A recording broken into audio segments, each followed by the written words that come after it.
Hello, everyone. This is Shannon Torrance, and you're listening to or watching Magic is Real. Today, I had the absolute pleasure of speaking with Leo Bonomo. Leo has actually been a medium since he was 2 years old. As a child, he saw spirit and had full conversations with them, and he didn't realize there was anything unusual about it. Later in life, he decided to pursue psychic mediumship as a career. Leo is now one of London's most reputable and renowned evidential mediums. This interview was so much fun. Leo has so many great insights and ideas about what's going on in the greater universe. If you enjoy this video and want to hear more like it, you can support Magic is Real by liking, sharing, subscribing, rating, and sharing with your friends.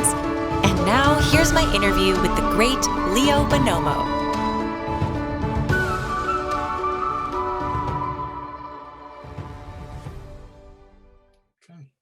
Hello, everyone. I'm Shannon Torrance, and I'm the host of this show that you are either watching or listening to in a podcast format. The show is called Magic is Real, and today I am so honored to have Leo Bonomo with me from the UK. And Leo is an evidential psychic medium. He is a writer of a book called Summerland, which he has channeled, so he may beg to differ about who wrote the book, but he has channeled a book called Summerland, which I'll have him speak about. He is one of London's leading and most renowned and respected mediums. He is also the host of a digital radio show called The Voice of Spirit. Leo, thank you so much for being here. It's my pleasure entirely. Thank you so much. My absolute pleasure, too. So, Leo, here's how I'd like to start off. I want to know about you. I understand that you are one of the rare ones who actually was able to see spirit when you were a child with, had experiences and felt very connected with spirit early on. I'd love to hear anything you're comfortable sharing about what your upbringing was like, what your family, perhaps religion or non-religion, Yes. paradigm was, and just tell me about your life and where you came from and what your experiences were, both as a human and also as a soul. The soul I'm still not so sure about. We'll get judged later. I'm Yeah. only joking. Uh, I was born in 1957, and the family were Catholic. And I saw my first spirit. I don't like the word ghost very much, but I saw my first spirit when I was age 2, and I was walking between my parents, and we'd just been to see some family, and we lived in East London, and there's a cemetery called the East London Cemetery, and we were walking past that about 7:30 at night, and it was still light. And I suddenly realized there was something going on behind me. So I turned round and I saw this mist over the pavement, and a gentleman rose horizontally and stood up. And I didn't find that strange at all. What I couldn't get was the way that he was dressed. So my dad said to me, what's up, and I said, there's a funny man behind us. So we've all turned back, can't see him. Thought that's a bit odd. Turned back again and I could see him, and this happened several times. And the only thing that threw me really was the gentleman was dressed in Victorian clothing. So to me, as a young soul, him coming out of the pavement, no big deal, but he was wearing a top hat and stuff. So that was my first reconnection with spirit, although I use reconnection advisedly, because as children we're still very much connected to spirit till roughly the age of 5 or 6, and then we need to be grounded. Mm. So it was kind of just opening my eyes to this is another part of life. And So from that experience, I was completely open. And we were Catholic. I was brought up Catholic, and so I was taken to church, and there were no child services at that time.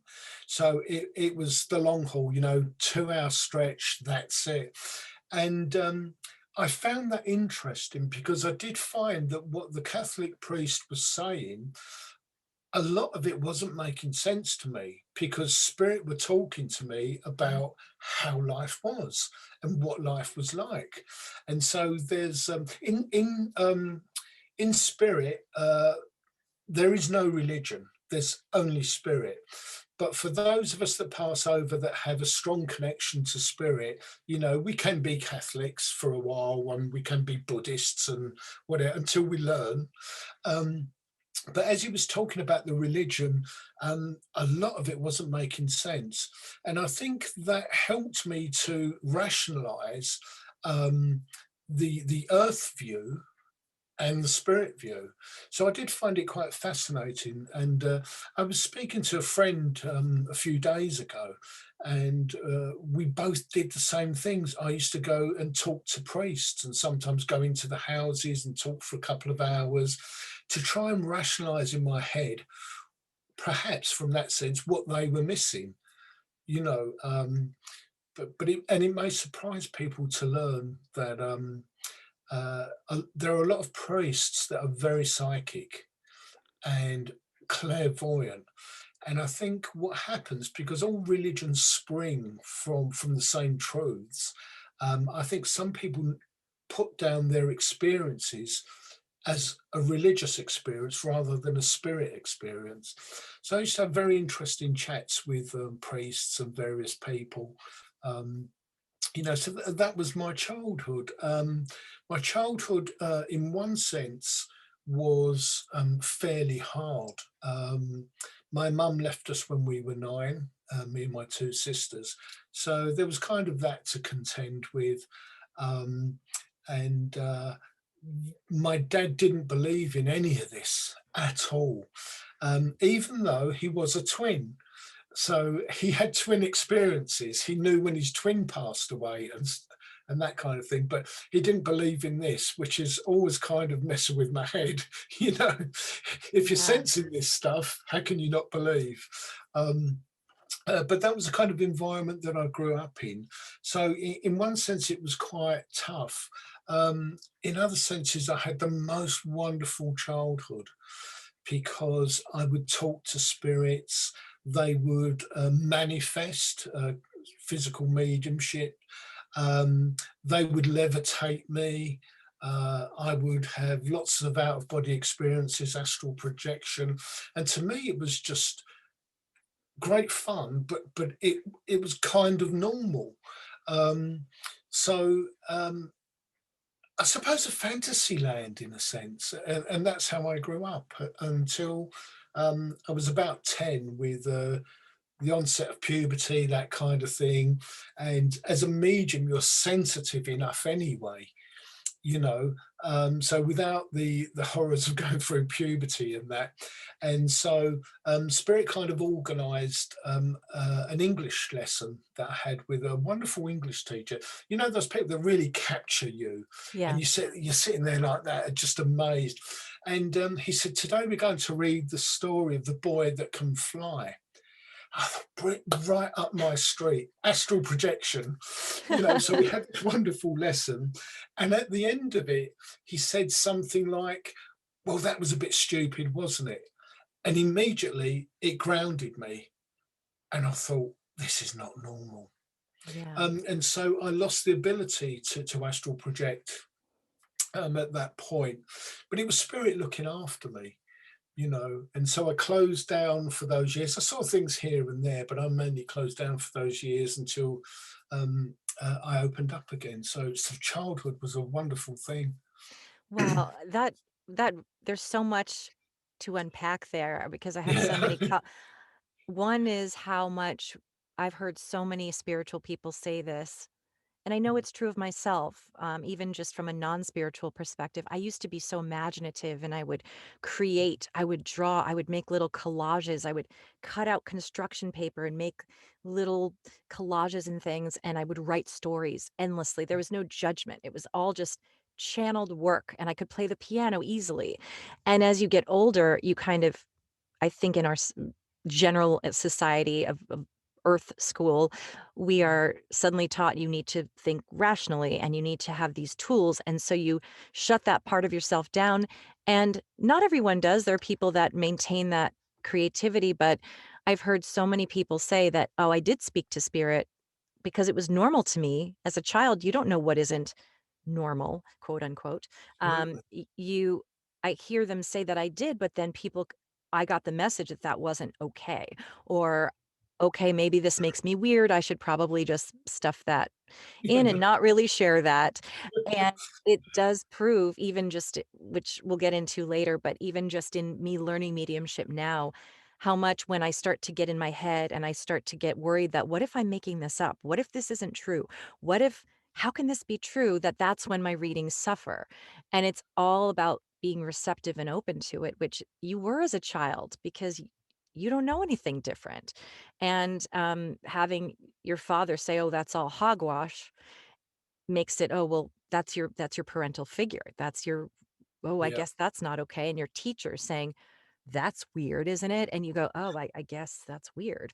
And I've mentioned this several times in the show, but I had a blue orb visit me when I was about 13, and just because I wasn't expecting to see it, it I screamed just because it was, like, out of the realm of my understanding, Yeah. and so it respectfully shot out of the room, and I never saw it again, and it's like, it respected my wish. It was like, "Okay." And so I think I just cut that off. I was an atheist that whole throughout college. So, it makes me sad for little Leo because it's just like he was just this sweet little boy that was like, "Look, mom, a dead person." And I don't think you saw them as dead, but, I think that's so interesting. And so what was it that led you to re that side of you reawakening later in life, or when did it sort of reawaken for you? Shortly after puberty, it started to come back. And, you've raised some interesting points there because, as I mentioned, when we roughly get to the age of 6, we need to be grounded. And so that world starts to slip away, and you then become used to the new normal.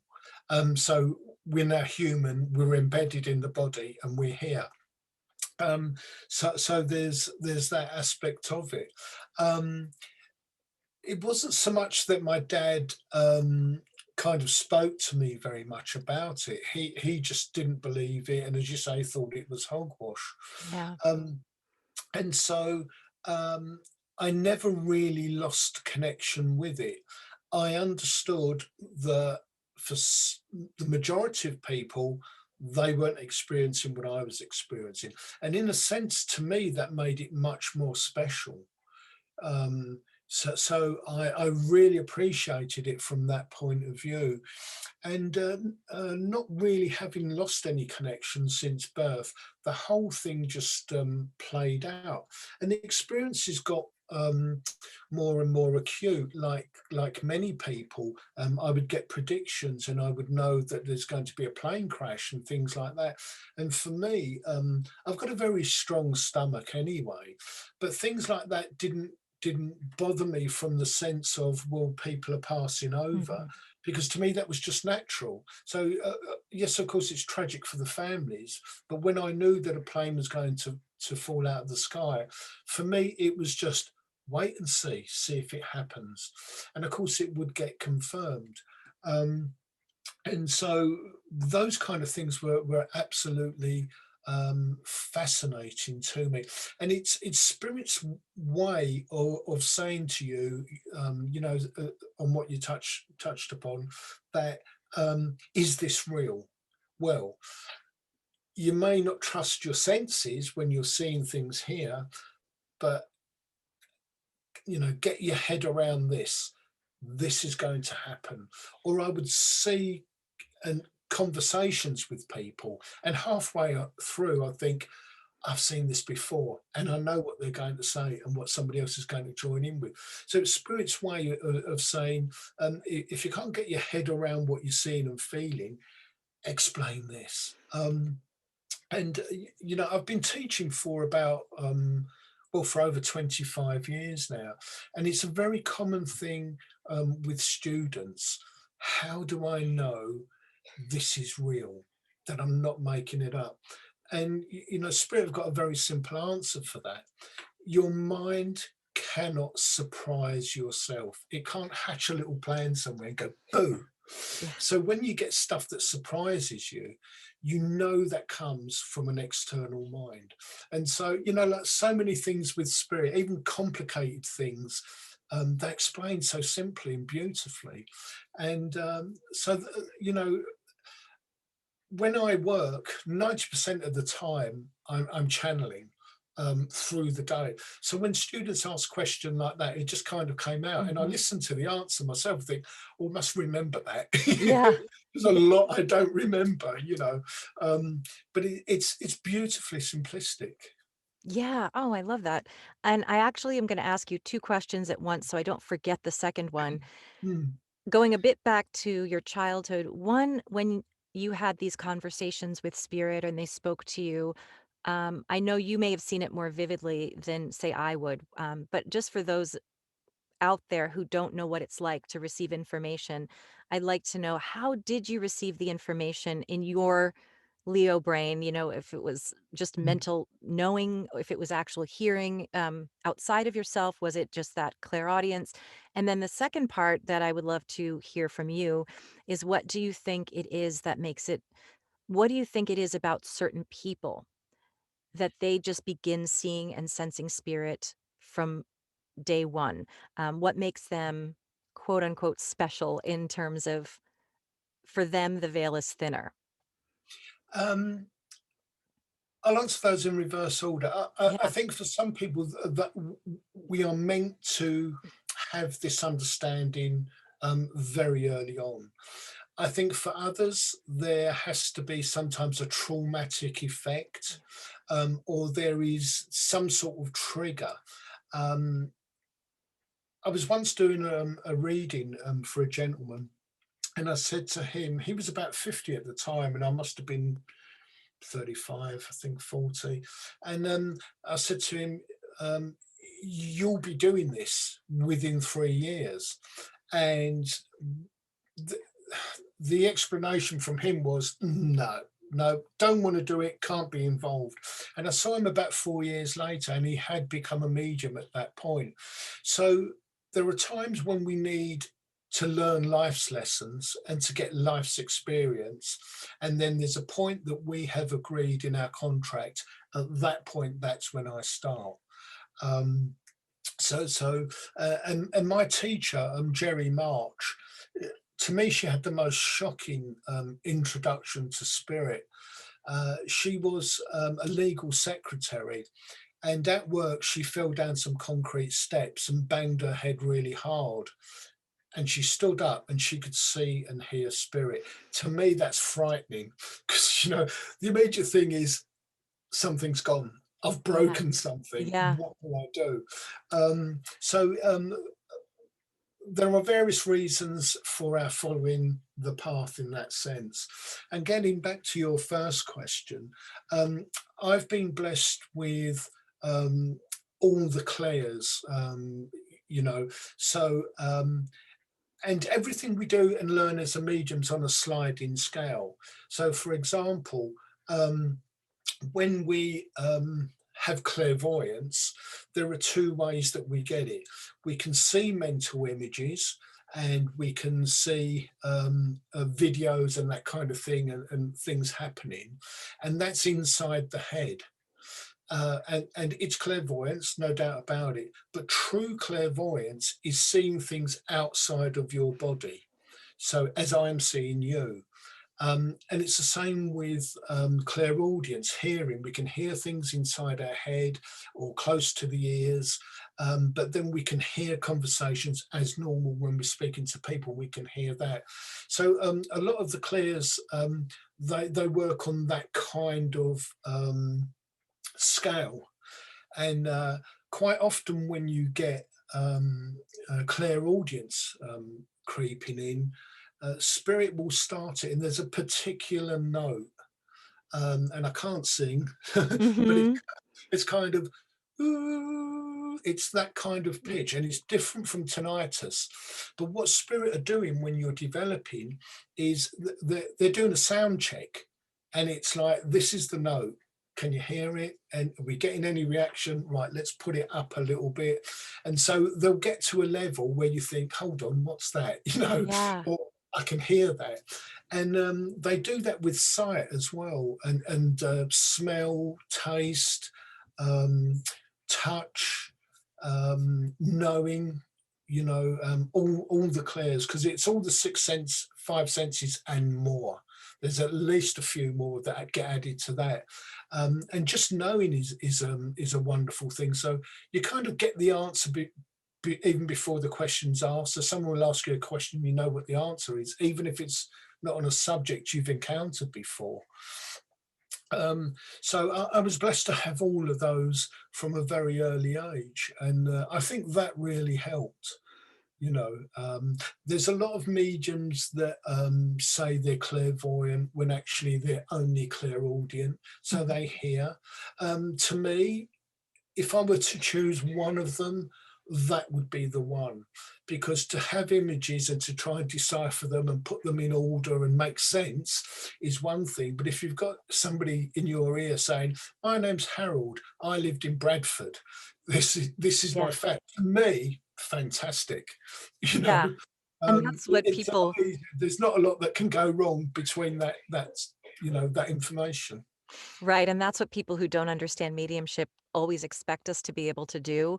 Well, how come they didn't just come out and say it? Or how come they didn't just say what their name was and make it easy for everyone? Well, then no one would need a medium because we're trained to be able to decipher these little symbols and say, okay, and I know we all describe it. I've heard it described as a game of charades, and I know that because I'll say I know I mentioned this example in another episode, but it's like the other day I said, I see a duck and I see a storm cloud when I ask for a funny memory. And she said, yes, my brother played for the Oregon Ducks. We went to a game and it was sunny. And then all of a sudden there was a downpour and we were laughing about it. And I'm like, I said it just like this. I see a duck and I see a storm cloud, and I don't know what the heck that means, and she knows exactly what it means. But wouldn't it be nice if I think it was Uncle Gary, could have just said, "Okay, so once we went to this game," and that, and explained the Yeah. whole thing. But that's why people will test mediums. Well, if you know so much, why Mm. don't you just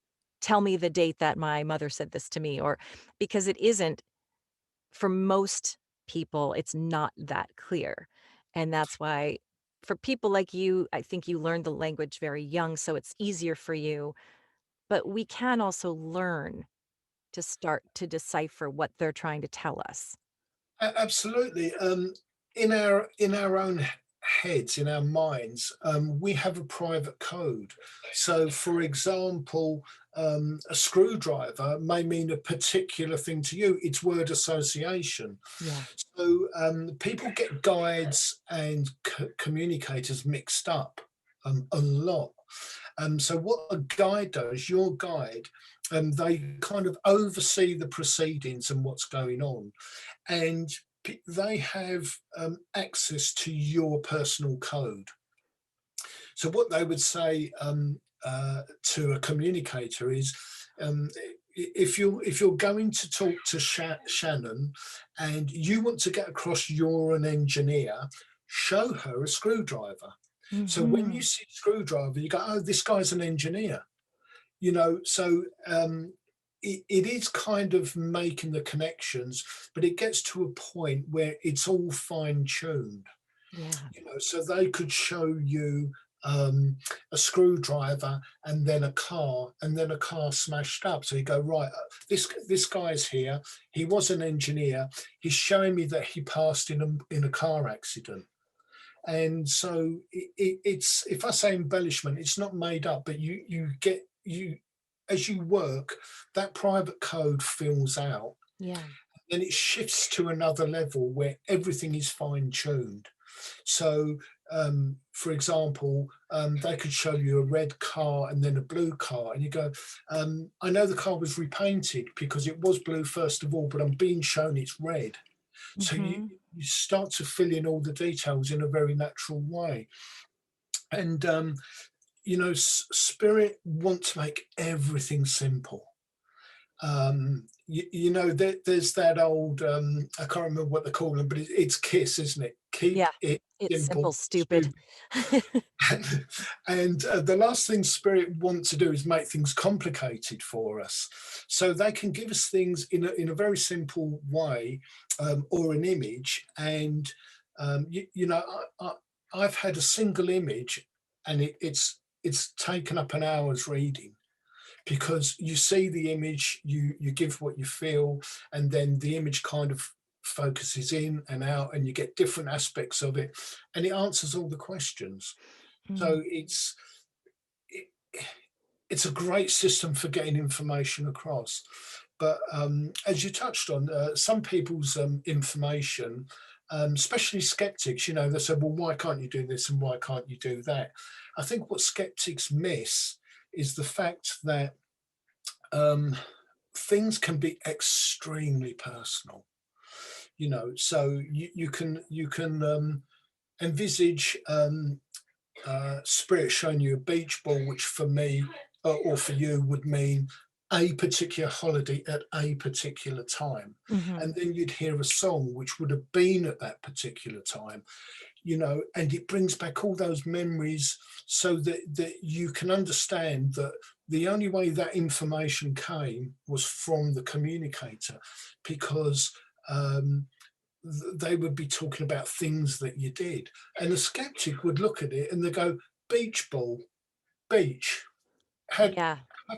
how psychic is that? But they don't get the intricacies of it.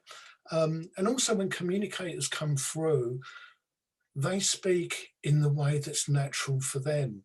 So sometimes, they would use silly words, or in a family, you have little codes, don't you? Nicknames and Yeah. things.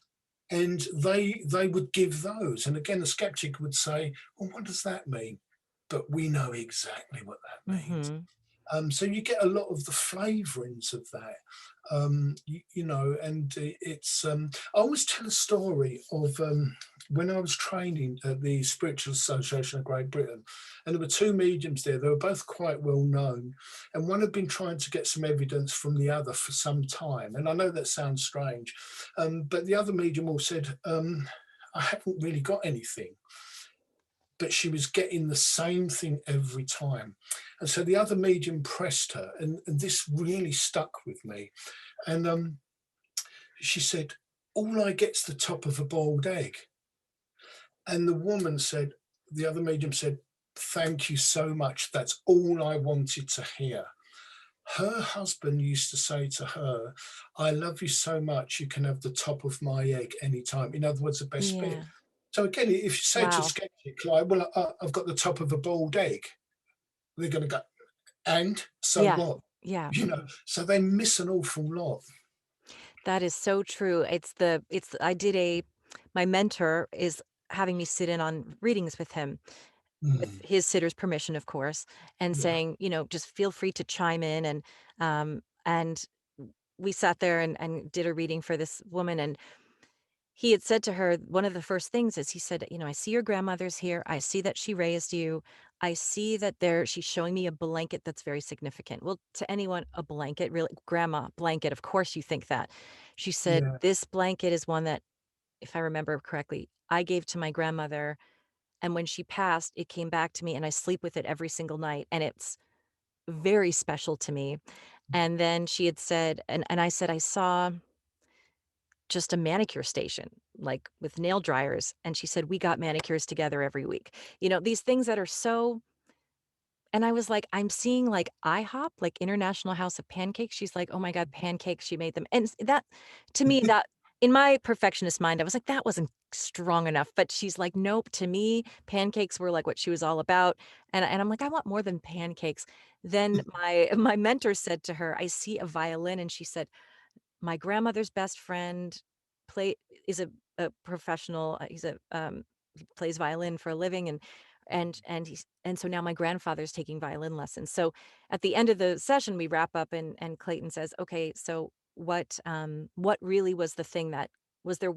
How did you feel about the reading, and what was the one thing?" And she said it was the blanket. It was the blanket that I just knew it was her.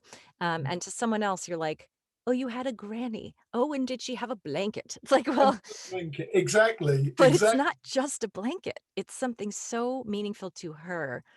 And it really she's like, that just she started crying immediately. She knew exactly what it was. Yeah, and I think that's what the skeptics miss, and I think skeptics. I've kind of got a theory. I feel a lot of them are afraid Yeah.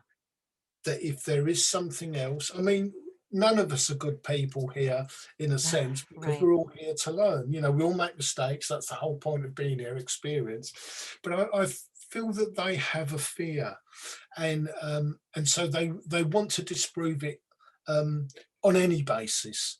And that's okay. I never try and convert people, Mm. but I feel with them, that they want to change other people. It's rubbish. You've no basis for it. And I think that's a great shame. But they're obviously here to look at life from a particular perspective, and that's Yeah. okay. But You it's said that so well. I have the same thing. I have one of my best friends is atheist, but he suffered the loss of his mother, and it's been really hard on him. And he keeps saying, "Well, I might go to a medium, but just to mess with them." And I know, but I said to him, "I'm not going to push it on you because I know I'm not." But I said, "I can tell it's you're afraid because you're afraid to hope." It's yeah, I think people are also afraid to hope. They're afraid because they don't wanna and I know him, he's, like, pretends to be a tough guy, but really he's a big, mushy, cuddly yeah, guy with 2 adorable Persian cats, and he's, like, trying to be all tough, you know? But he's yeah, like, "Well," and I said, I just think that you're afraid because you can't let yourself get that vulnerable, it's scary, and what if" and he's the type that's like, "I'm not gonna be played a fool, you're not gonna make me look like a fool," but I can tell that there's this hope in his voice when he's like, "Well, maybe I'll try, maybe I'll see. Do you think they could get my mom to talk to me?"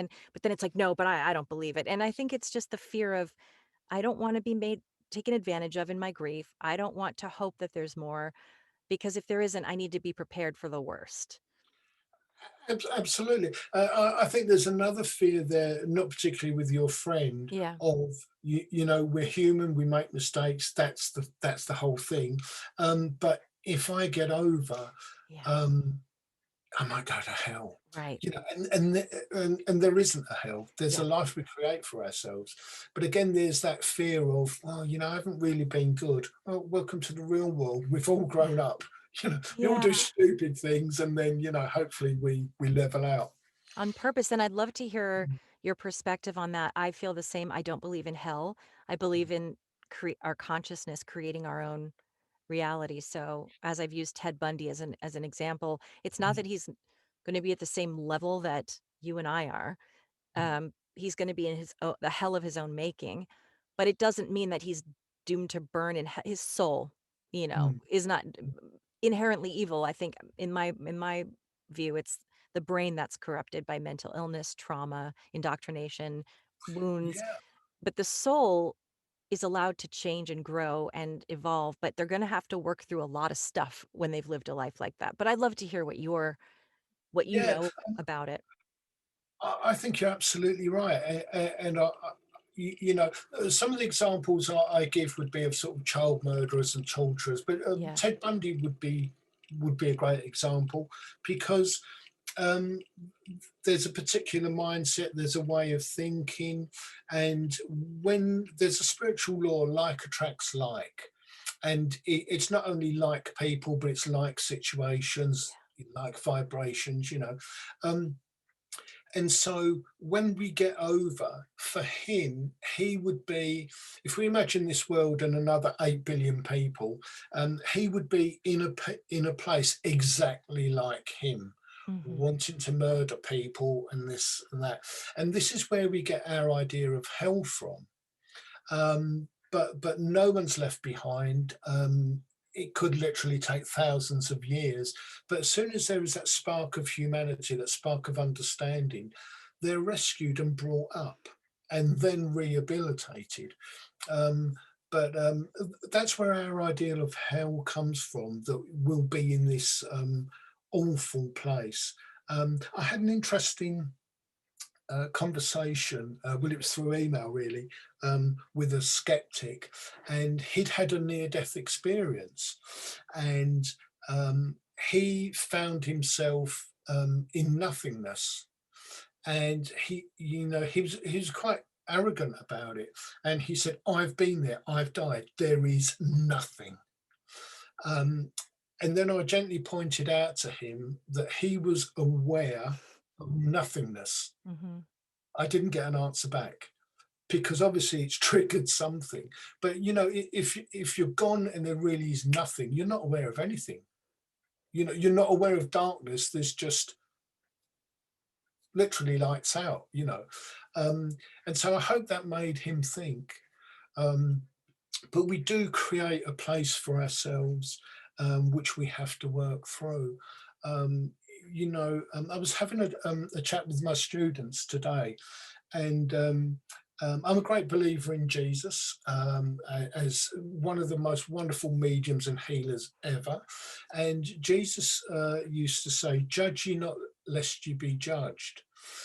And what he really meant by that was that we are living this life and we see somebody that has murdered people, and murder is wrong and taking life is wrong. And we know that, but we don't know the circumstances, because that person may have incarnated into many lives where they were murdered, and they need to understand what drives a person to that. Mhm. They need to experience being a murderer. And so we can't condemn him in that sense for, this is it, you're a bad man, this has happened. We don't know the effect of countless lives on that.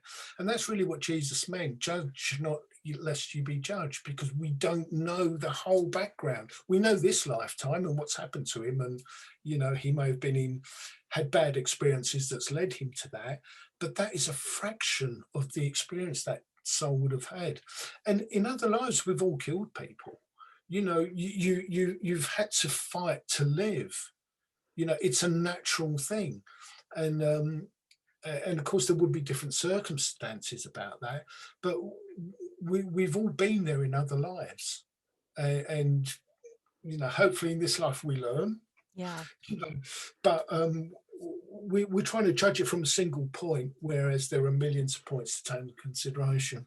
I really appreciate that sentiment. People have gotten irritated with me when I've said things like that because they think I'm defending people like Hitler or saying, Mm. "Oh no, his soul is it doesn't mean that he's going to burn in hell," because everyone wants Hitler to burn in hell for what he did. But that's what we want because we want the justice, and we can't imagine that any part of him could possibly be pure. And so I would never use him as an example when speaking with most people because It's that's a deep wound. But it's also I understand that as a soul being, Hitler isn't the soul. I mean, the soul incarnated into that body for a lifetime. And he was one of the most evil people in the world, but I also think that his soul, like you said, gets to evolve and learn on the other side. And it's something we'll never get to see. And yeah, and even Dr. Eben Alexander, when he talks about his near-death experience, talks about for the first part of it, floating in darkness, floating in the I forget what he calls it, but it's sort of like the murky, like the mud or something like that, where he's just in this sort of very dark place, but he's not unhappy. He's just sort of existing in this strange, murky place of like protozoa and stuff. But like you said, when you told me about the person you emailed with, when he said, "I saw nothingness," my first thought was, but he was conscious enough to perceive the nothingness. And some people say they hang out in that nothingness for a while Mm. and then it evolves into something else, and then it evolves into something else. So it doesn't mean you're just gonna float around in nothingness, or you might and be totally happy that way, for all I know. Absolutely. And there comes a point when it becomes so boring Yeah. that your mind starts to seek out. And again, once you reach out in that way, you're then helped. So everyone's experience of passing over is different. Yeah. There's a wonderful medium who's passed over now, and I was privileged to have sat with him, called Leslie Flynn. Mhm. And he was a physical medium of a specialist kind. He was a direct voice medium. And when you sat with him, you'd sit in the same light that we're sitting in. It's quite bright, you can see everything. And voices used to appear 6 or 7 inches under the ceiling, Mm. and you'd have intelligent conversations with them, and they talk about their lives and how they passed and where they found themselves. And some of them had difficulty, and they were taken up, as they would say. Or you can imagine a barren landscape, and there's this guy in the distance, and they come over and they have a chat, and he says, which way are you going? You go, well, I'm not sure. And he said, well, this way is a good way. And they kind of walk along, and in one of the conversations, it was a massive desert. And he felt that he couldn't make it. He wasn't strong enough, and the guy helped him, and they eventually got to a city. And part of that was his experience of having to struggle, that things are worth fighting for. The, the guy he met was a guide that came to rescue him from that oblivion as he saw it, just this vast desert and the heat and that. Um, and there are lots of wonderful people that come through, and I got special rights to do transcripts of those recordings. But with the book, it's coming out in June. There are the recordings, so you can physically hear those people speaking, and it's just fascinating. I will be Absolutely. listening. I will definitely be listening to that. You did, I think, explain this, but I know that, my friend who's, pretty, um when I'm not I'm trying to think, she's traditional Christian, biblical Christian, and, believes in Jesus as the Son of God and that sort of thing. And we don't argue. She's wonderful and actually believes in this stuff, and she has her own psychic and mediumship abilities that she just doesn't use because she's not comfortable with, Yeah. what God wants us to do. But she talks a lot about, no, there is hell because people have had near death experiences and they have gone to hell. And I've said, well, I think that there are different levels, and she agrees. She's not disagreeing, but I'd love to know what you think about people who come back and say, oh no, I went straight to hell. And you think, but they didn't do any, they're not murderers. Some of them are just regular people. Maybe they weren't living their best life. Maybe they weren't being the most loving they could be, but they didn't commit any major crimes. What do you think it is? I know that you've sort of said it, but how do you interpret that?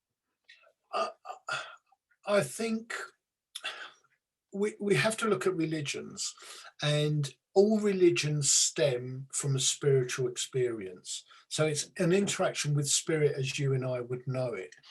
Now, some people would convert that into a religious experience. But if you look at every religion, there are certain points that they're all the same.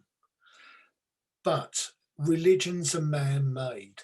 And that's where the corruption comes in. And, if you take the Bible, it's the politics of the day. Women were very much second class citizens.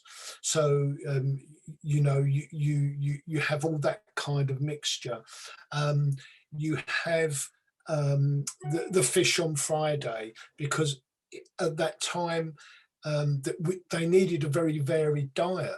Yeah. So that was kind of brought in, and the Bible was written at least 60 years after the event. Hmm. So there's a lot of politicizing in that. But as an organization, to get control, you have to bring people to heel. And one of the best ways to do that is, I'm telling you the truth. And if you don't like it, or you're not going to, you are going to hell. I've been told. Right. So it's with no pun intended, but a lot of religions put the fear of God into you. And because in our own minds, we may not have killed people or anything like that, but we do feel, I was nasty to someone at school, I was Hmm. this, I was that. You build it up, and you feel you need to be punished. Yeah. And the traditional way is, you're going to go to hell. So you may see those things in your mind, and it's an experience that needs to get dealt with, but Yeah. it doesn't necessarily mean that that's real. Right. We get what we think of most.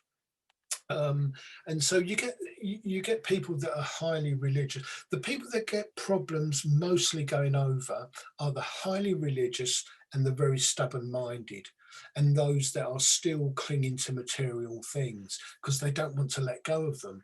Um, and so, there are people that have passed over that really are expecting a harp and wings. Yeah. And if they really believe that, that's what they're going to experience, and Yeah. part of that's in the book Summerland, Like, that they're yeah. trying to rescue this guy who's playing a harp on a cloud, and he's lived that life for 5 years because that's heaven, isn't it? You know, but, Yeah. but you can imagine that's really boring. That's not what you and I would imagine as heaven. Right. you know Exactly. Heaven's beautiful and there are wonderful experiences and all our friends, and but And lots of he cats. lots of cats, and Yeah, he that just would be my made heaven. the image, heaven is harps and clouds and wings, and Yeah. that's all he saw. Yeah, and I think that also some people will say, "Oh, I know Jesus is, you know, an a whatever. Jesus is Mm, real because I saw him in my near-death experience." Now, I also think he's real, but mm, I think that if you are a Christian, and you already have him as your faith, that's what you'll see. Almost, and I've heard it sort of explained that they'll show you what's familiar to you, or they'll show you what they know will comfort you the most, because they know, well, this is going to be a site that this person will feel comforted by and relate with. So some people might see, and some people who aren't religious or who are Hindu or something have near death experiences and see Jesus. And I don't know that it, but I, like you said, I don't think it's religious as much as a spiritual experience based on one's own paradigm and expectations. Absolutely. I've got a book which I can't remember the title of, but it's something like, it was written by a doctor, and it was 1,000 near-death experiences. Mm, And the book's quite specific because if you're Hindu, you will see the Hindu god. yeah. If you're Buddhist, you will see Buddha. And it's because those are things which are familiar to us. They've guided our lives to a greater or a lesser degree. And so we expect to see them. Hmm. And more often than not, people do have that experience, but it's there as a comfort Yeah. to make you feel that, well, whatever my religion is, I'm safe, I'm home, I'm kind of okay. Um, Hmm. and again, when you gravitate through the spheres, you get to a point where you do understand there is no religion but spirit. But you've kind of worked that out. You've gone through those lives, and improved is a way. Yeah, that really makes a lot of sense to me. I know that people disagree, but that's just what I believe, just based on my own life experiences and knowing a lot of people like you. And I know none of us will know 100% until we're there exactly what it is, but that just seems to line up with the way I feel and the things that I've learned and known and heard. Um, and well, I'd love to also know, at what point in your life did you go from "I see dead people" to saying, "Oh, I am going to actually become a medium and study"? And how did you even know that that was a thing that you could do? What became your who was your and I don't mean necessarily who was your mentor, but what was it that made Well, you it's aware? an interesting story, and it shows you how spirit work. Um, I was being visited by spirit, and they were saying, "This is what you need to do. This is what you need to do." And like everybody else, I wanted proof. Yeah. I wasn't going to change direction in life without some sort of confirmation. Yeah. And so um, I still find this wonderful. I had a dream, and in the dream was a medium called Robert Brown. I'd never heard of Robert Brown. And he said to me, if you want to do this, then you need to go to the SAGB, the Spiritual Association of Great Britain. I never heard of it. And you want to sit with a teacher called Jerry March. So I'm thinking, okay, that's interesting. Mhm, and very specific. specific enough for me. So I looked up the SAGB, found that existed. Um, Looked up Jerry March. She was a medium tutor there. So I'm thinking, okay, okay. So I went along, and the first time I went to see it, Jerry thought that I wasn't quite suitable. So I ended up in this gentleman's class, and he was called Robert Brown. Whoa. So I sat with him. They did 10-week blocks, and it just went on ad infinitum. I was there 8.5 years or so, and 4 weeks into it, he disappeared off the earth. We eventually realised he'd moved to Germany for Mhm. some reason. So I did 4 weeks of that, and then came back out and said, "Look, I need to sign up." And Jerry took me on. So it did work out. So again, you've got very specific things there. I think Robert Brown is a wonderful medium. And I met him several years ago, and I reminded him of something that he did, which to me was amazing. We can't do it now because of data protection and all that kind of thing. But I was watching him demonstrate, and I was watching him. I realised the guy across the aisle from me was a skeptic. Um, just felt that very strongly. And then Robert went to him and he said to him, "You're a skeptic, aren't you?" So you've got all the body language. "Yes, I am. Prove it," kind of thing. So Yeah. Robert said to him, "So you're going to need some very specific evidence." "Yes." And he said, "I'll tell you what, I'll give you your bank account number." He did. The guy went white. I've never seen anything so funny in my life. Um, and, so I reminded Robert that he didn't remember it. We don't Yeah. remember when we work. But to me, that was just amazing. That is to get so specific, which doesn't happen that often, and sometimes it does, and it like you said, it's those moments where you're surprised, where, Absolutely. I that you mean, this just guy, yeah, you get numbers, and and there have been some times when I get numbers and sometimes they're not, but when I do, I'm like, I always say to my sitter, "Wait, really?" When I did one the other day, and I said, "Okay, I have a friend here of yours, and I can tell he passed in a car accident, and I'm gonna ask for his age. I see 17." He's like, "Yep, yep," and he died at 17, and even that little number, I'm like, "Are you kidding me? How do you" that was this guy, and now I know too, certain spirits can just he had this spirit had so much energy, and I was able to see everything clearly in details. Then I move on to another relative, and it's just like it's not as strong. But with him, I was able to get numbers and specifics and exactly how he died and what time in the morning it was, and I just said, "This kid is like bouncing off the walls with energy." But it's so cool when a spirit can give you something like that. You're like, I've yeah, done that to myself, like, on mic drop. That's if I mic drop, not because I'm so great, but because I'm like, "You just showed me that I didn't even know I could it's do that. real. It's Mm, real," because I know there's no way I knew that. And a bank account number, that's pretty impressive. Uh, yeah. I mean, the funny thing was, this guy took out a piece of paper and he started to write it down, you right. know, and then he took out his wallet and his jaw dropped. He went white. I mean, it was so funny. It's And so he didn't cool. say a word the rest of the demonstration. That is so cool. Do you remember when you first started out? Because I know that you had this uh, I think every medium should be trained anyway, just because mediumship is different from knowing things, and you have to know how to deliver the information and how to receive it, how to sift it, kind of winnow grain from chaff, and know what's what. And so every proper medium, I think, should study. But do you remember, sort of through the learning process, and as you began to do practice readings, were there I mean, in the beginning, was it difficult, or for you, did it sort of just make sense and you were able to just do it automatically? Or were you like most of us, where you had these moments of like getting stronger and stronger and maybe having some self-doubt in the beginning? What did it feel like for you?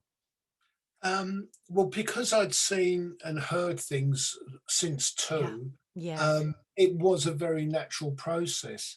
But in the case of Robert Brown, I was interviewing him on a show 7 or 8 years ago, and I was amazed that he said to me, you know, he has doubts. Oh, yeah. Um, and I think it's a wonderful thing, because I think if you do this work and you don't have doubts, then you're running on ego, Yeah. because we all want to do the best thing and we all want to check, and we all have off days and there's not quite a Yeah. strong connection there for all kinds of reasons. But I think if you can just breeze through it, go, that was great, next, Yeah. I think you're losing some of the humanity, because we can't get so blasé as to understand that we are dealing with people's lives, not just those that have passed, but it's what that person thinks when they go away, and they sift all through this. Yeah. You know, I've seen some terrible things from the platform, and in the old days, when you trained, it was at least 5 years before you were let near a platform. And what that tended to do was you got experienced tutors that knew what they were doing. And it's one thing having a gift, but if you've got no common sense, or you don't know public speaking and you're not capable of that, stuff can just trip out and it can do a lot of damage. And one example I give was, I was in the audience at my local church, and without wishing to sound sexist, I think it was worse because it was a woman medium, and she was giving some messages, and then she went to a lady, and the first thing she said was, "Oh, you've had an abortion." Mm. And my heart bled for her, Yeah. because you don't know the circumstances. Sometimes couples will come in and will split. And if they're going to get a message, generally, Spirit will say, well, these two are connected. Right. But you never know. And Yeah. her husband may not have realized she'd had an Right. Right. abortion. So you can trash that family's life Yeah. completely. So it was an awful thing to say, but this person had no control. Hmm. It was just, oh, that's what I've sensed, and it spilled out. Yeah. And I know there were other people in the audience that felt mortified for her. It's not the kind of thing you want broadcast. There's some Yeah. information you can give publicly, and some of it is definitely a personal thing. But Yeah. it's the way that you phrase it as well. Because again, you don't know how that person's feeling. It may be something that's devastated them and completely altered the course of their life. And it's much kinder, to say, I've got a young child here, and I do feel this is a loss connected with you, rather than to say, oh, the way some people would look Yeah. at it, oh, you've murdered a child. Right. Right. There's a world of difference between the two, and so you need the common sense. And I think what's happened nowadays is a lot of that common sense is not being filtered out. Yeah. It's mediums earn fantastic amounts of money, they're famous, they do this, they do that, and of course we don't. But there's that feeling of, it's Andy Warhol, everyone's going to have 15 minutes of fame. And they think, oh, that's great, because they earn loads of money and it feeds my ego. And, there's the wrong people getting through, which Yeah. is a great shame.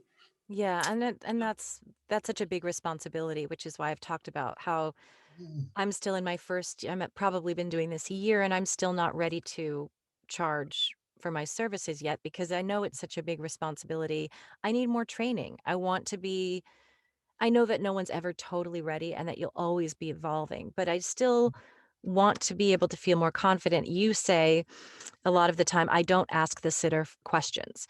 mm, And I want you to comment on that. And I'll just say that I find myself doing that all the time, rather than saying, would you understand? I know that this person is 17 and I know that he passed in a car accident and I know this. I still go, was he, did he have But brother, did he it's still like, I don't know for sure, so I'd love you to elaborate on that as well. Again, I think some of it is down to training, Yeah. because you look at the old-fashioned tutors, and they kind of they were brought up like that. Why am I seeing a green door? Why am I seeing a dog? Yeah. Um, and everything you need, the communicator's got. So rather than saying to the recipient, why am I seeing a dog, is to ask the communicator, and then Right. it literally you can make some things much clearer and evidential. Instead of saying, why am I seeing a dog, is to say, right, I'm being shown an Alsatian dog here, but I know that the front leg, the right leg, um, isn't working properly. Uh, but you would understand that, or this is what I'm seeing. And essentially, you've turned it from why am I seeing a dog to I've got this dog, and you can describe it. And so there's a subtle change in the language, but one sounds confirmational. You're giving evidence. I've got a dog. This has happened to it. It's Mm. connected to you, rather than why have I got a dog? Yeah. And that's something that the skeptics, and I don't blame them, really, really connect with. Why are you asking these questions? You're fishing for Yeah. information. No, I've kind of mixed it up in my head and it's come out wrong. Yeah. So it's simple things that we can do, is think about the delivery, and that comes with public speaking. Yeah, absolutely.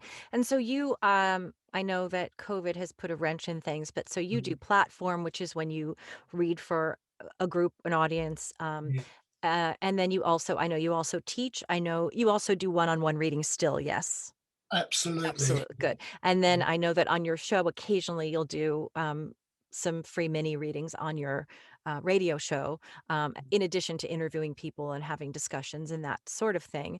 Yeah. And then and also tell us about Summerland, because I know that this is something that didn't start out you didn't intend to write a book.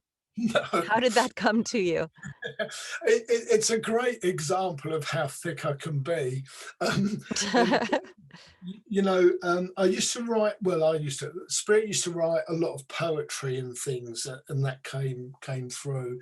And then I gradually learned, because I'm thick, that if they're giving me words, usually in the early part of the morning, just get up and write them down. Mm, Because what would happen is, for months and months, I'd get. It's like that scene from Ghost, Henry VIII I am. They keep on, and I can't sleep. I'm still awake at 6 in the morning. So in the end, I thought, it doesn't matter how tired you are, just get up and start writing. And so what happened, um, I would hear and see the first few words, and I would start to write them, and then I would literally pass out. And so Spirit, while I'm unconscious, would move the hand, and so they'd write.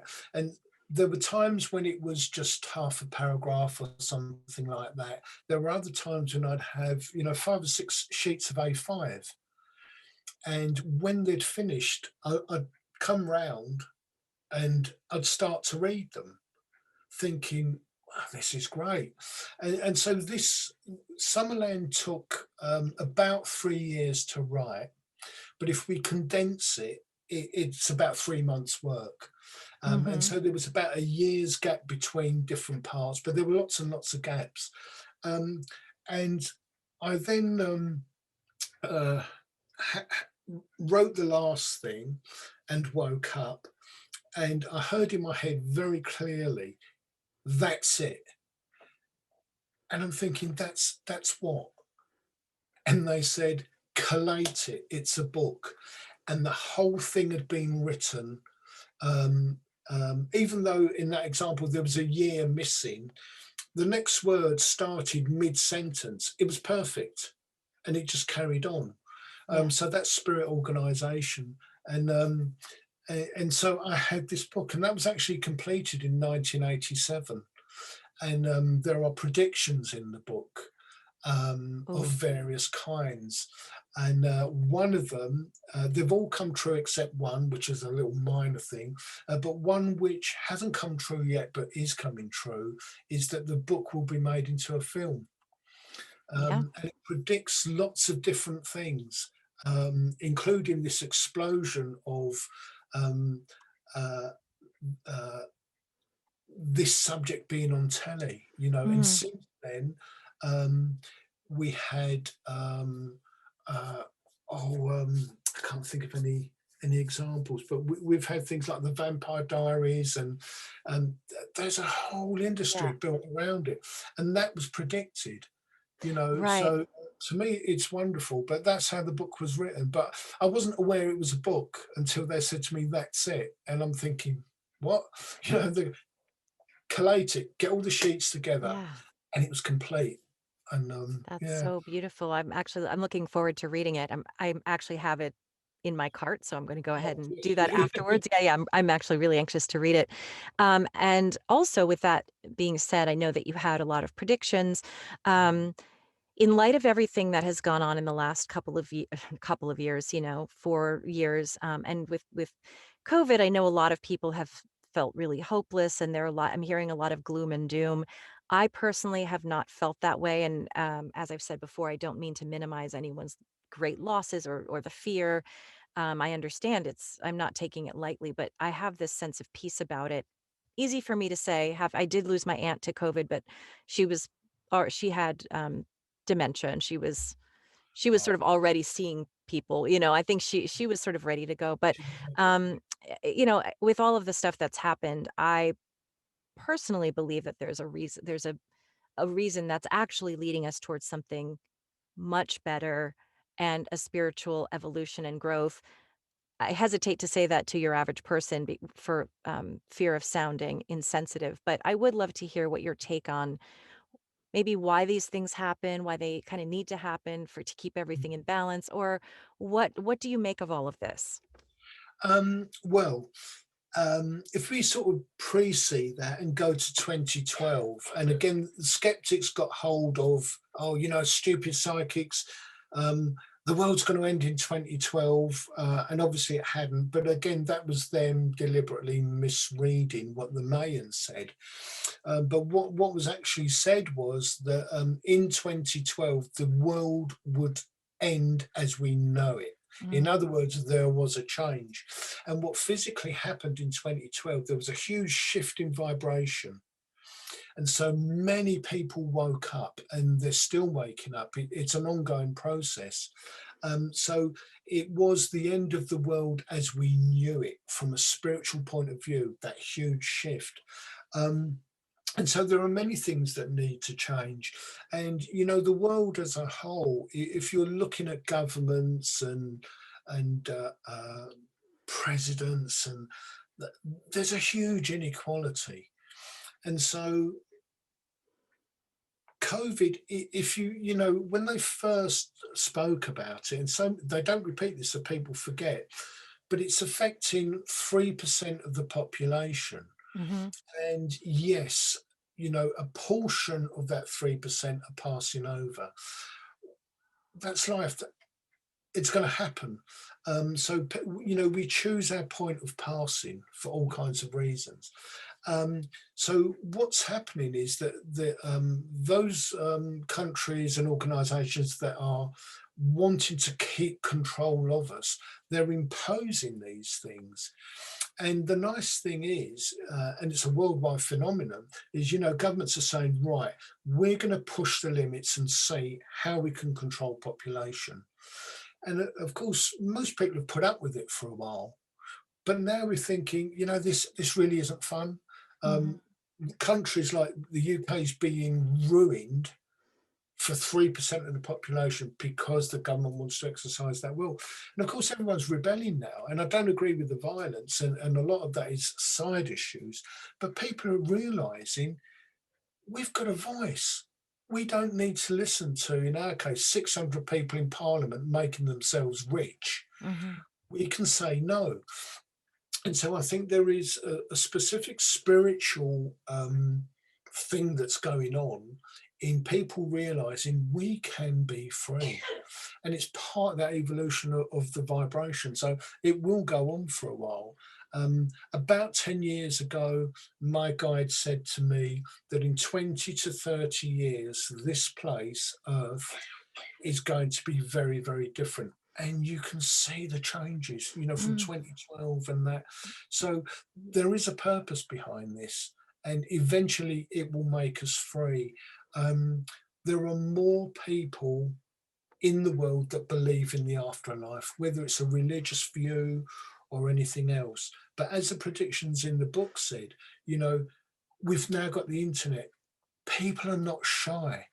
I've had this near death experience. I'm going to talk about it. If you go back 20 or 30 years, if you said to your doctor, I hear voices, straight away you're going to go to a mental yeah, institution.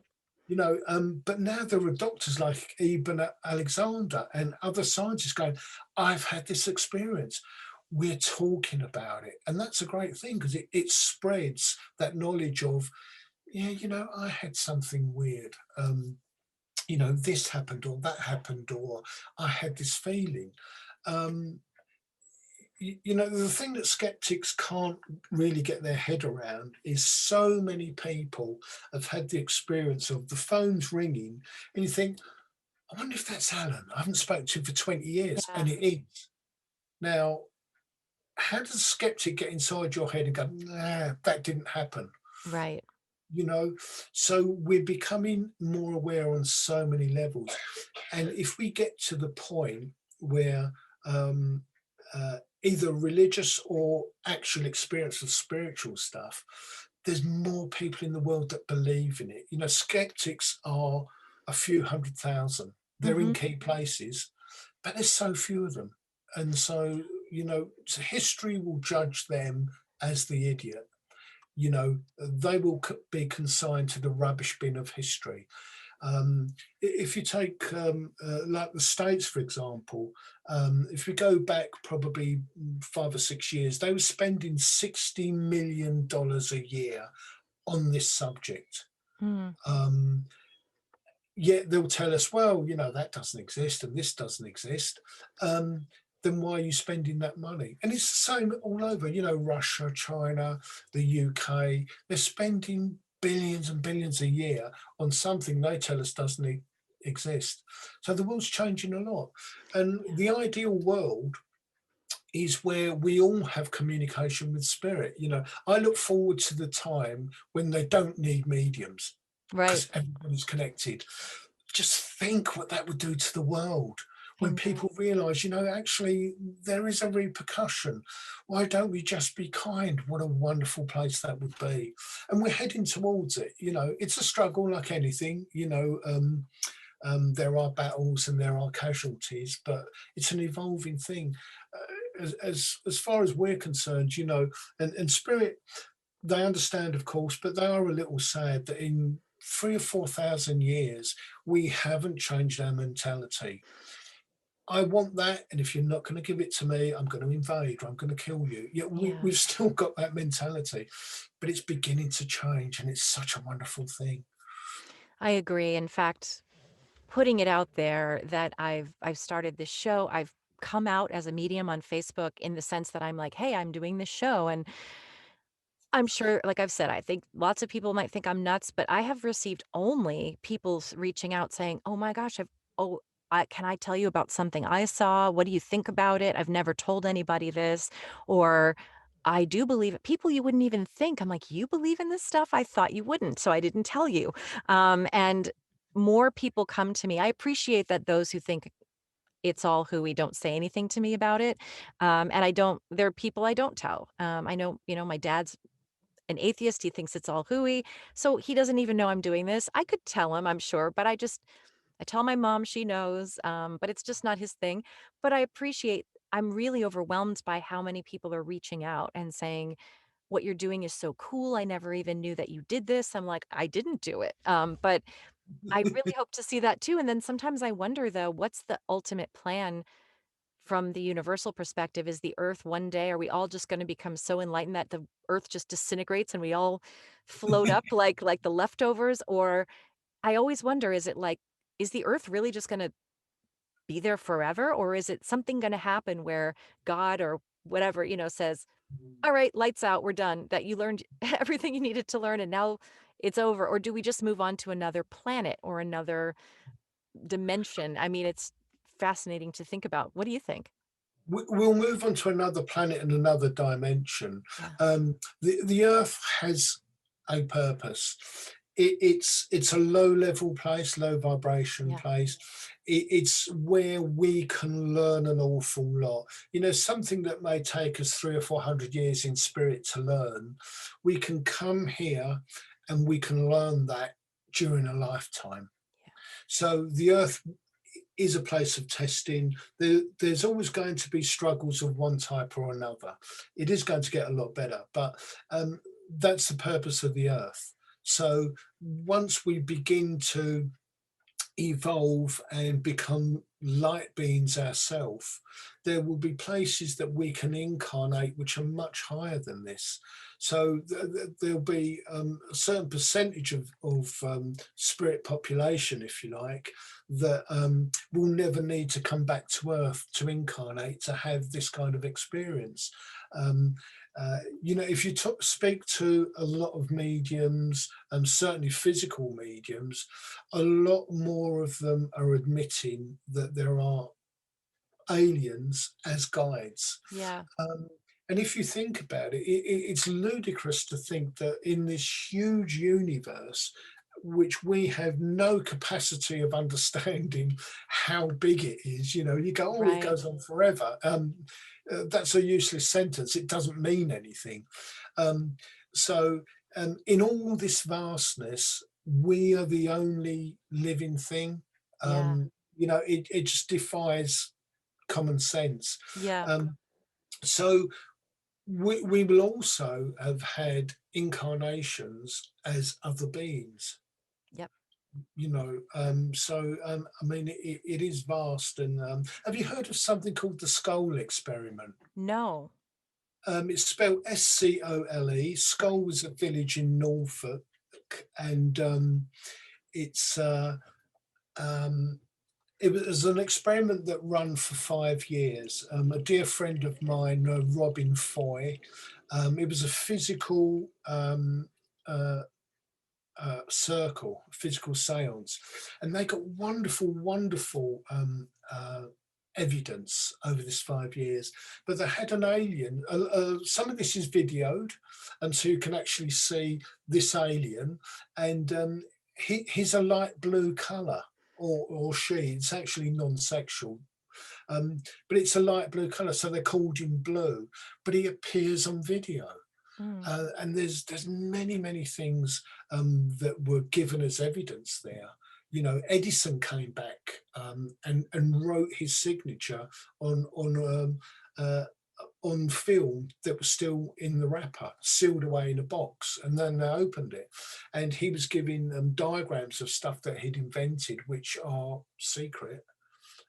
So they're still being held. So he was given evidence in that way, and they compared his signature to something on an original document, same signature. So Yeah. it's a wonderful thing. But again, Blue came along then and spoke and confirmed that he exists. And so, if there's life, it's inhabited by spirit, whether it's Right. animals or anything.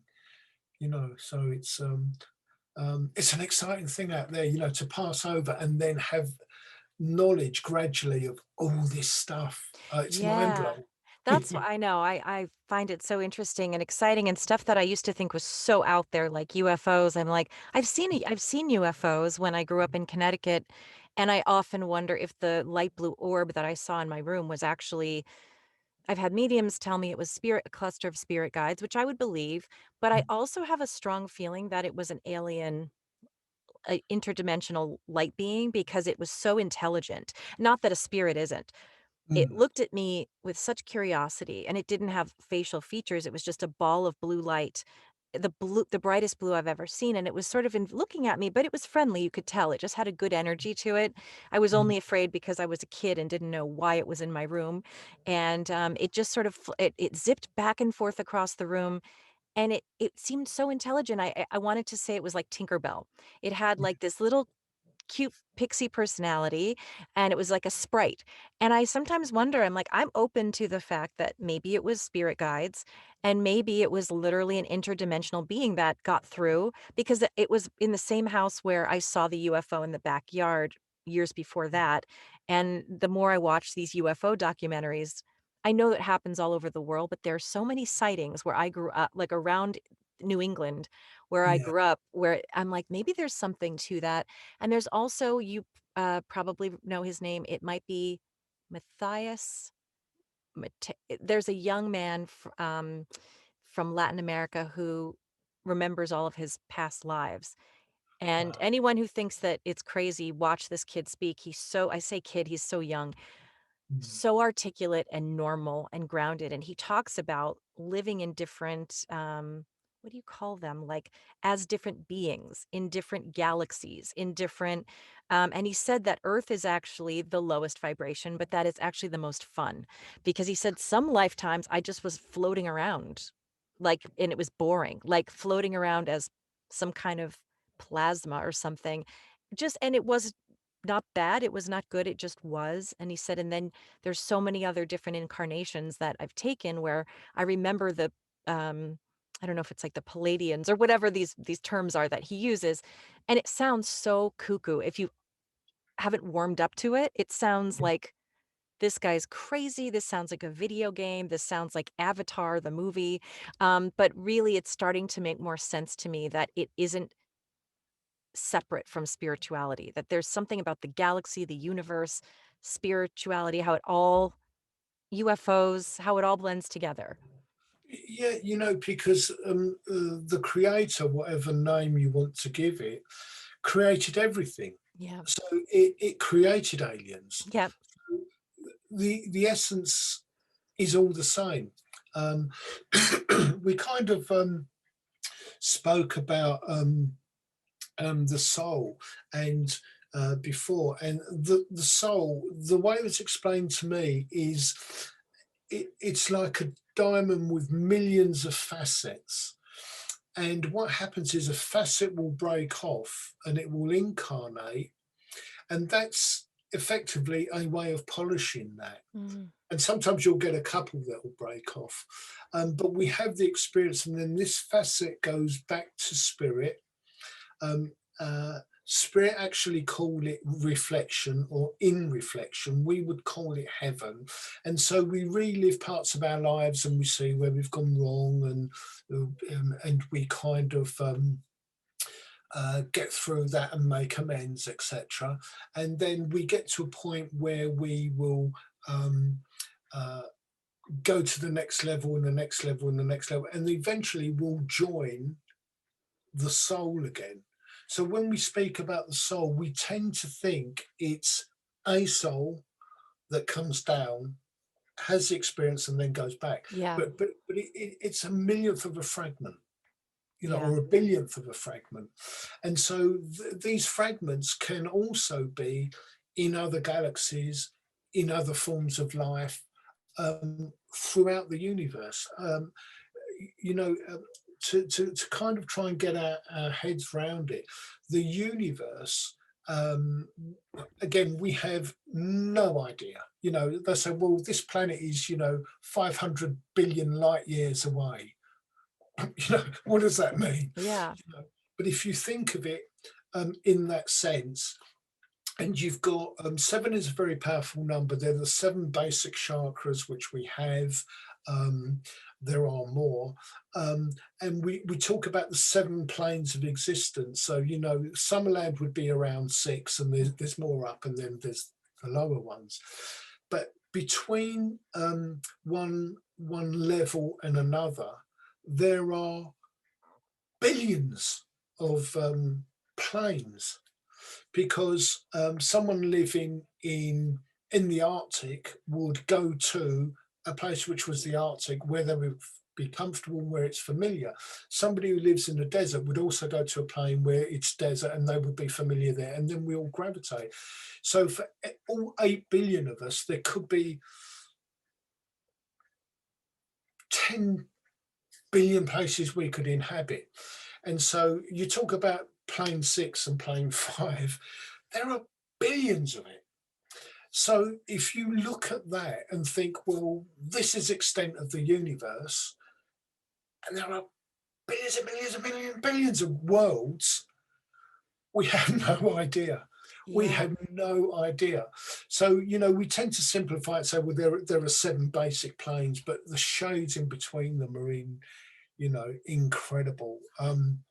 So if we're just looking at our human life and the billions of planes, and then you think, well, these are aliens from the Palladian or Orion's belt, or Mhm. and their worlds are the same. Oh my God, the whole thing just expands, you Yeah. know. So, and that, to me, that's one of the exciting things of beginning to learn that stuff. I mean, one of the things I want to do when I get over is spend a few hundred years. It's never going to happen, but spend a few hundred years doing nothing, Yeah. just looking at the animals in the sea, having a rest, and just go all around this world and visit other planets, and yeah, and I know, because it's that mindset when you get over there of, I need to be doing something. So we, it's not rest, but we don't need rest. We don't get tired. If Yeah. we want to change, we just do something else. So it's a bit of a fallacy, but I'd like to hold that dream of get over there, do nothing. For, Yeah. It sounds great even though here it's like all I wanna do is everything. It's hard for me to rest because there's so many things I wanna take advantage of. yeah. Knowing what I know now about this life and how even though it seems so important right now, and it is in its own right, Hmm. there's just It so serves much a more. purpose. Yeah, it's like I keep thinking, I just wanna make them I wanna do everything while I'm here. I wanna travel to a million places, and I don't wanna be held down by, "Oh, I can't afford it," or I don't have time," or, "Work's holding me back," or "My location's holding me back," or "My obligations," and, um, I'm at that phase now where knowing all of this magical stuff, I just am like, "I wanna see everything on the earth that I can see," even though knowing that when I go over to the other side, I probably can see it anyway. If I wanna go to Costa Rica, which I wanna go back to ASAP, I can just be there. But in this life, it's like I wanna see Thailand and Scotland and Japan, and, like, I wanna go all over the world and see every part of it and meet all the people. Absolutely, because then we're having the physical human experience. Yeah. Where over there, when we're in that state, yes, of course we can come here, but it's a little bit like, I suppose my guys just said to me, well, it's a bit like a party. You're sitting there and you're watching everybody else having fun, Yeah. because you can't join in because we're not of the same low vibrational level. So Right. it's different. But yeah, this is why we have to make the most of it while we're here. We do, and I'm so I and I because of that, I also appreciate how much, that you've spent your energy and time sharing all of your wisdom and insight with me today, showing up for this. This is my passion. I love talking about this. I love meeting people like you, and I love the hope that comes out of it. Even on a selfish level, I come out of these feeling like so high on the excitement of knowing that it is real and that and I also it really also helps to think that, okay, whatever stress I have right now, I have to try to connect with the fact that I'm a light being, I'm a soul, and not let it So upset me to the degree that it does. And it doesn't mean that I won't. It's human and that's part of yeah, our working through it. But just going through a lot of stress, kind of it does put things into perspective. Like just kind of, trust that it's all happening the way it needs to happen yeah. and just try. I mean, obviously feel your feelings, don't stuff them and think you have to be perfect, but it just makes the ride a little bit more fun. Absolutely, and we are here to learn. I learn something every day. Mostly, what I learn is I don't really know anything, Yeah. 'cause, well, it's like going to school, isn't it? And all of a sudden they go, "Oh, you're going to do this subject," and you go, "Oh my God, look at that!" You Yeah. know, Oh, um, I s- yeah. You can't and even know. yeah, it's very humbling to do that, and we can only accomplish so much. But I think as long as we're working with spirit and we're working whatever capacity we work in, we're getting through the experiences that we've come to learn, Yeah. and then we go home, and it's just it's a wonderful thing. It is. Well, thank you so much for being here on Magic is Real. And Leo, I'm going to put your links below, but will you please tell us what your website is? Yes, it's or hyphen Bonomo bonomo.com. And if you just Google Leo Bonomo, you'll find me because it's a bit of You'll an find unusual. everything. I've watched Yeah, your YouTube videos. I found your website. I know where you can get Summerland. So if you'd like to get in touch with Leo to work with him one on one, in coaching capacity, or reading, or to find out about his books, listen to his radio show, that's where to find him. And again, it has been such a pleasure. You are a wonderful soul, and it's I'm my honored to know you. oh bless you. It's my privilege. It's my privilege. Thank you so much. I really enjoyed this. Thank you. I'm so glad. Thank you too. Bless you. Bless you.